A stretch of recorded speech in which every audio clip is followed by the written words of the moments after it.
Hello guys, आप सबका मेरे चैनल में स्वागत है। तो आज हम हल करने जा रहे हैं कक्षा 11वीं परीक्षा 2020-21 हिंदी का पेपर, जो कि ओपन बुक सिस्टम से हो रहा है। इससे पहले मैं आप सबको एक गुजारिश करना चाहता हूं आप सबसे कि अगर जो आपको वीडियो पसंद आई हो तो आप चैनल को लाइक करें, सब्सक्राइब करें और बेल आइकन को ऑल पे प्रेस कर दें, जो कि जैसे ही मैं नई वीडियो डालूं, नई पेपर को अपलोड करूं, तो आपको उसकी नोटिफिकेशन सबसे पहले मिल जाए और आप सबसे पहले अपना पेपर हल कर जमा कर सकें। तो हमारा पहला क्वेश्चन है, घर की याद कविता में कवि के पिता कौन सा पाठ करते हैं। इसके लिए आपको मैं प्रूफ के साथ एक आंसर दिखाना चाहूँगा। आज गीता पाठ करके दंड 260 करके खूब मुकदर हिला लेकर मुँह ठुनकी मिला लेकर। इस ये एक कविता है जो आपको घर की याद पाठ में मिल जाएगी। इसका सही आंसर तो दोस्तों हो जाएगा गीता पाठ। आज गीता पाठ कर। तो हमारा नेक्स्ट क्वेश्चन है, तेरे दिमाग में तो लोहा भरा है रे, विद्या का ताप कहाँ लगेगा। इसमें यह वाक्य है। यह वाक्य तो त्रिलोक सिंह का है, जो कि एक मास्टर हैं।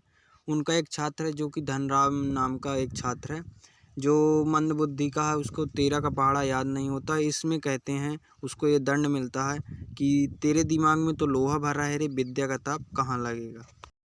तो इसका सही आंसर है त्रिलोक सिंह का। नेक्स्ट क्वेश्चन है हमारा, कुएं की खुदाई किस औजार से की जाती है। इसका सही आंसर है बसौली। और नेक्स्ट क्वेश्चन है, सोहन अगले वर्ष भोपाल गया था में अशुद्धि है। इस वाक्य में अगले वर्ष जो कि भविष्य काल का वाक्य है और भोपाल गया था जो कि भूतकाल का वाक्य है। इसमें काल संबंधी गलत है इसमें, क्योंकि अगले वर्ष भोपाल गया था, इसमें काल संबंधी गलत है। इसका सही आंसर होगा काल संबंधी। नेक्स्ट क्वेश्चन है, वीर भयानक और रौद्र रसों की प्रधानता होती है। ये होती है ओज गुण में। तो हमारा सही आंसर हो जाएगा ओज गुण। तो हमारा नेक्स्ट क्वेश्चन है, रिक्त स्थानों की पूर्ति कीजिए। तो हम बढ़ते हैं नेक्स्ट क्वेश्चन की ओर। जहाँ विरोध न करते होते हुए भी विरोध का आभास हो, वहाँ कौन सा अलंकार होता है। तो यह अलंकार विरोधाभास होता है। दूसरा क्वेश्चन है, सब धान 22 पसेरी। मुहावरे का अर्थ होता है अच्छा बुरा एक समान। सब धान 22 पसेरी। कभी अगले क्वेश्चन है, कवि दुष्यंत ने वृक्ष के साए में लगने की बात कही है। तो ये कवि दुष्यंत कुमार का एक पाठ ही है जिसका नाम है साए में धूप। तो इसका आंसर सही हो जाएगा धूप। डिप्टी सेक्रेटरी का हिंदी अर्थ। सेक्रेटरी का हिंदी अर्थ आप सभी को पहले से ही मालूम होगा कि इसका अर्थ होता है सचिव, और डिप्टी का अर्थ होता है उप। तो इसका सही जवाब हो जाएगा उप सचिव। मरुभूमि में रेत की सतह के नीचे पत्थर की एक पट्टी चलती है। कौन सी पत्थर की एक पट्टी चलती है। तो इसका सही आंसर हो जाएगा खड़िया। तो आप इसका स्क्रीनशॉट ले लीजिए, जो कि आंसर इस तरह है। नेक्स्ट क्वेश्चन है प्रश्न क्रमांक 3 का पहला, निर्मला पुतूल का आरंभिक जीवन बहुत संघर्षमय रहा। तो ये क्वेश्चन सही है, उनका जीवन बहुत संघर्षमय रहा था। दूसरा क्वेश्चन है, स्पीति में बारिश पाठ एक संस्मरण है। ये बिल्कुल गलत है, क्योंकि ये स्पीति में बारिश मैंने पढ़ा है, ये यात्रा वृत्तांत है। तो ये क्वेश्चन ये गलत है। अब तीसरा क्वेश्चन है, पूर्ण विराम का प्रयोग किसी वाक्य के पूर्ण होने पर किया जाता। जी हाँ, ये तो स्वाभाविक है कि पूर्ण विराम का प्रयोग किसी वाक्य के पूर्ण होने पर किया जाएगा। तो आंसर सही हो जाएगा, क्वेश्चन सही हो जाएगा।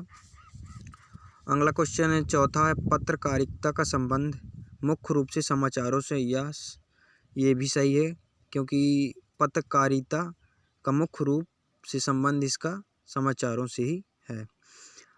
ये नेक्स्ट क्वेश्चन है पाँचवा है, लास्ट क्वेश्चन है प्रश्न क्रमांक 3 का, कि अरुंधति एक महाकाव्य है। हाँ, एक यह महाकाव्य है जिसके रचनाकार गुरु रामभद्राचार्य हैं। इसकी एक मूवी भी साउथ मूवी बनी थी जिसको आप देख लेना चाहिए आपको। प्रश्न क्रमांक 3 के आंसर कुछ इस प्रकार हैं, जिसमें से दूसरा नंबर भर गलत है, बाकी सब सही हैं। हम बढ़ते हैं नेक्स्ट क्वेश्चन प्रश्न क्रमांक 4, जो उसमें पहला है आओ मिलकर बचाएं, जिसके कवि निर्मला पुतूल हैं।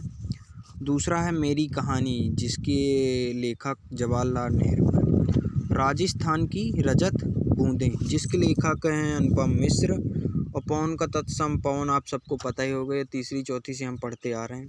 नाक में दम में शब्द शक्ति, ये व्यंजना है, लक्षणा है।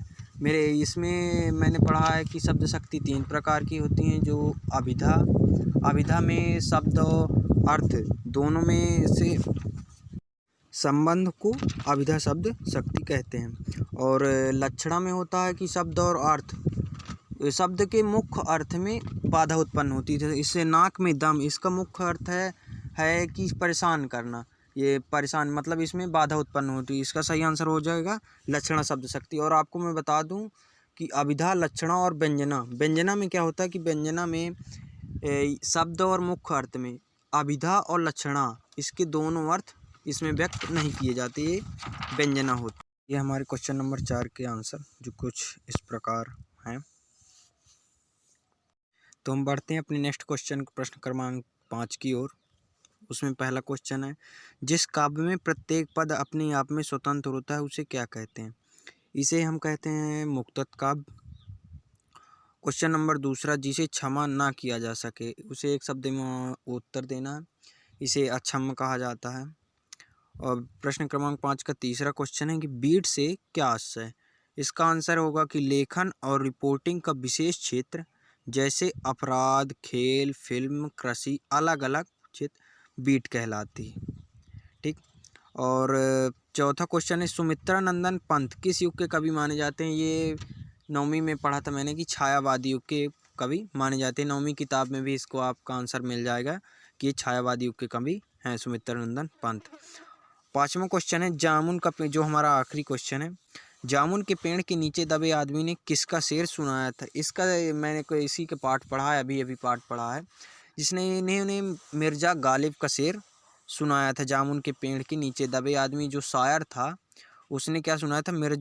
जामुन के पेड़ के नीचे जो दबा था आदमी, वो शायर था, तो उसने एक मिर्ज़ा गालिब का शेर सुनाया था।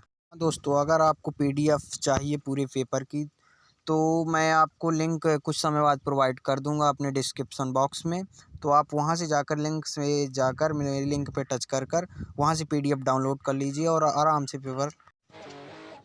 अगर आपको लगे कि मेरा दोस्त कुछ ऐसी आपके लिए हेल्प कर रहा है, तो आप भी मेरे हेल्प करिए और इस चैनल को भी सब्सक्राइब कर लीजिए जाकर।